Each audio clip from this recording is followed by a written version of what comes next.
Hi, it's me again with Corel Draw Tips and Tricks, and I just made a video last night and another one this morning around this horse and how to get this horse around an object. And somebody watched it and was curious how I made this shape right here. This is really easy and kind of fun, so I thought I'd go ahead and just make a video. You go to your polygon tool and go down to polygon is your spiral tool. Inside your spiral tool, you can change the direction, you can change the number of loops or the revolutions, but I'm going to draw a spiral. I'm holding down my control button so I get more symmetrical. And you can see the starting point is up on this left-hand side. So I need to rotate that 90 degrees. Now the starting point is on the bottom. I'm going to control D and make a duplicate of that. I'm going to hold down my control button and mirror it that way. Now I'm going to mirror it this way. So now my two starting points are exactly in the middle. They're a little bit off, but that can be relatively fixed pretty easy. I'm going to see what my nudge factor is. It's on 0.001 where I want it. I need these lines to be a little closer together. So I'm going to grab one of them and I'm going to move it up just ever so slightly. Now I'm going to take my virtual segment delete key and see if I can. So I need to go up a little bit more. See if I can't delete this little piece of a line.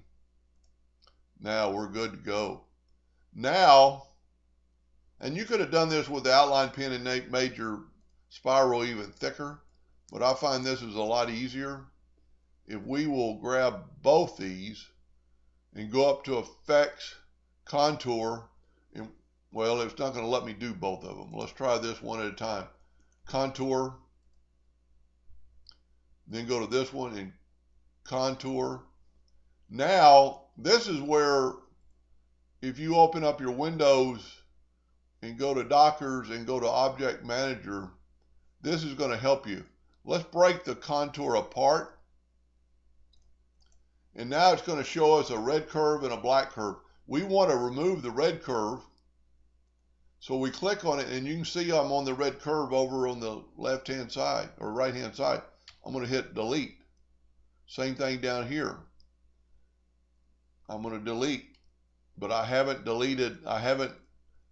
broken the contour apart. But see, this way you get to see if you're on the red or not. Now we need to take these and probably weld them together and see if we can get rid of that center spot. And it did. Now we can color fill these. And there you have it.